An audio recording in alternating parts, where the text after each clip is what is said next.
নমস্কাৰ ছাত্ৰ ছাত্ৰীসকল, আজি 28 এপ্ৰিল 2021 মই দশম শ্ৰেণীৰ গণিতৰ পাঠ আগবঢ়াবলৈ লৈছোঁ।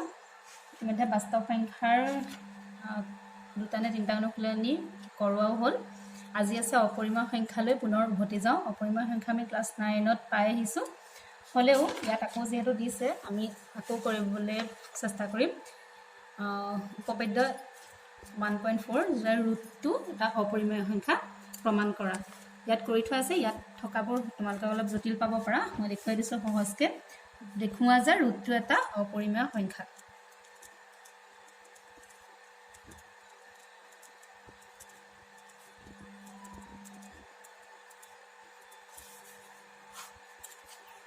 ধৰা হ'ল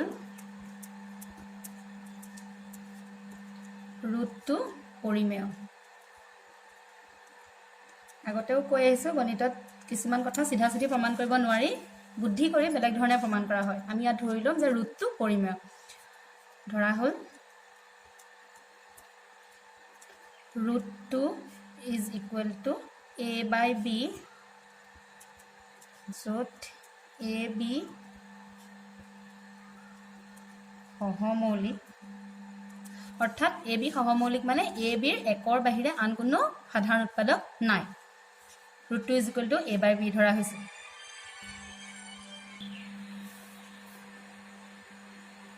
আমি দুই পক্ষক যদি বৰ্গ কৰোঁ, এইটো হ'ব 2 is equal to a square by b স্কুৱেয়াৰ।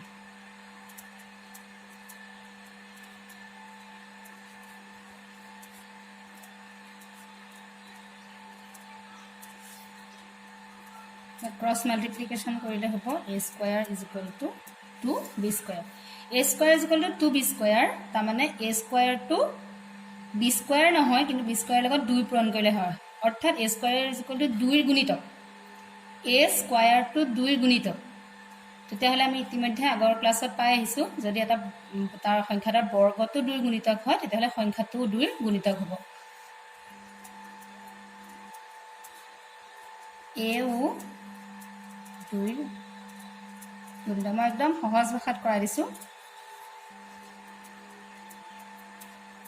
ধৰা হ'ল a যিহেতু 2ৰ গুণিতক, তাৰমানে a ইজ ইকুৱেল টু 4 হ'ব পাৰে, 6 হ'ব পাৰে, এনেকুৱা ধৰণৰ। কি হ'ব পাৰে একজেক্টলি আমি ক'ব নোৱাৰোঁ, কিন্তু 2ৰ গুণিতক হ'ব। গতিকে a ইজ ইকুৱেল টু 2ৰ দ্বাৰা প্ৰকাশ কৰিব পৰা কিবা এটা সংখ্যা। ধৰা হ'ল a is equal two 2m। এইটো 1 নম্বৰ দি থৈ গ'লোঁ।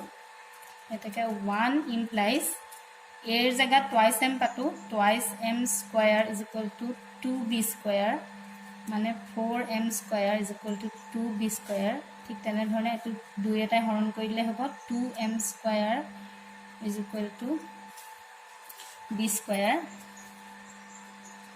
ইয়াৰ পৰাও দেখা গ'ল যে b স্কুৱেয়াৰটো 2ৰ গুণিতক, b স্কুৱেয়াৰটো 2ৰ গুণিতক। এতেকে bও 2ৰ গুণিতক।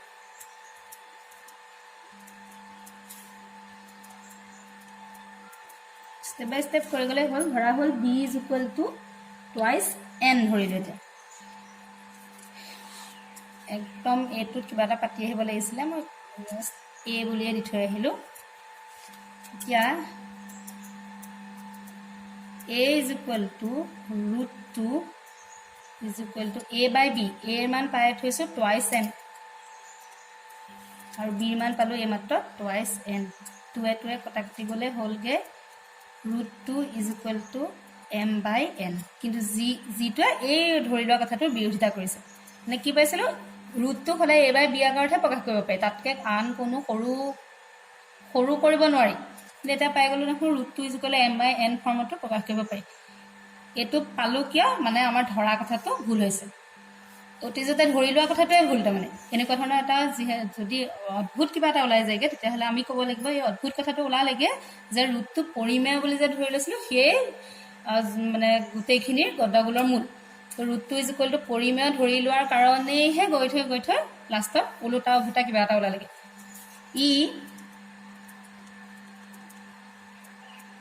আমি ধৰি লোৱা উক্তিৰ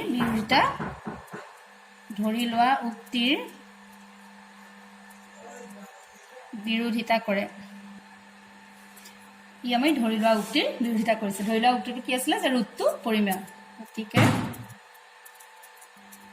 ৰুটটো এটা অপৰিমেয় সংখ্যা। কেনেকুৱা ইণ্টাৰেষ্টিং দেখিছা? পৰিমেয় বুলি ধৰি লৈ পেলাই আমি পালোগে যে ই পৰিমেয় হ'লে বহুত কথাত বিৰোধিতা কৰে, গতিকে ৰুটটো এটা অপৰিমেয় সংখ্যা। ক্লাছ 10ত আছিলেই, খুবেই ইম্পৰ্টেণ্ট, তোমালোকে চাবা দেই। আমি বেলেগ এটা চাওঁ, ৰুট 3ও ঠিক তেনেধৰণে আছে, নিজে কৰিবলৈ চেষ্টা কৰিবা। কিতাপত যিখিনি দিছে বুজি নাপাব পাৰা, মই যেনেধৰণে কৰাই দিছোঁ তেনেধৰণে কৰিবলৈ চেষ্টা কৰিবা, কৰি পেলাই মোক দেখুৱাবা। আমি চাওঁ যে এইবাৰ অকণমান জটিলকৈ দিছে যেন লাগিছে, যে 5 - √3 এটা অপৰিমেয় সংখ্যা বুলি কৈছে। এইবাৰ 5 - √3 এটা অপৰিমেয় সংখ্যা। এইবাৰো আমি তেনেধৰণে ধৰি ল'ম।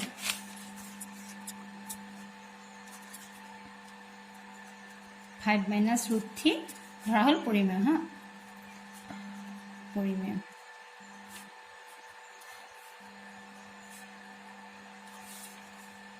তাকে 5 - √3 = a/b।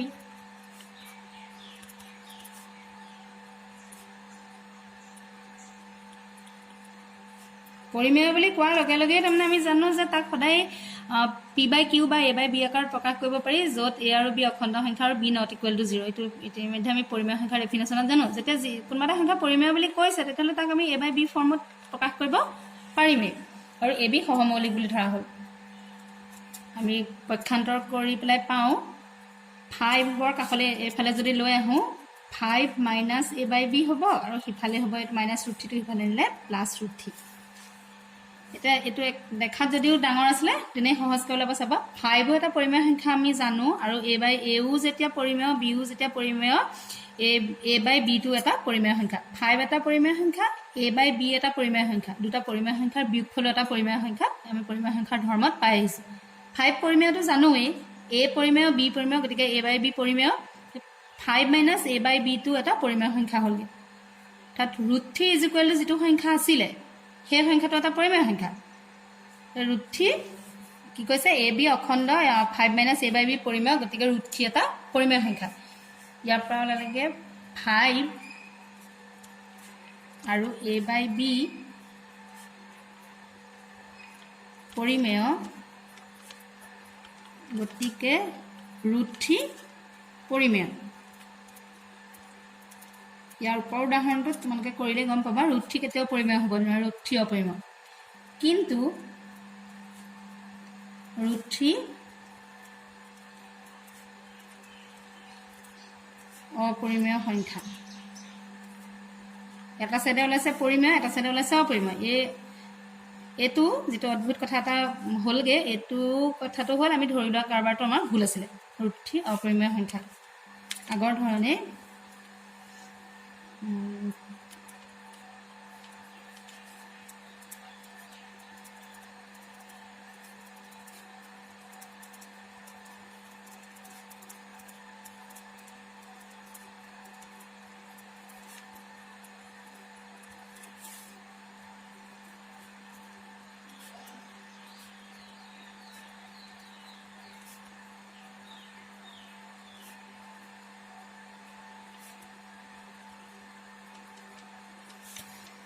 ঠিক আছে।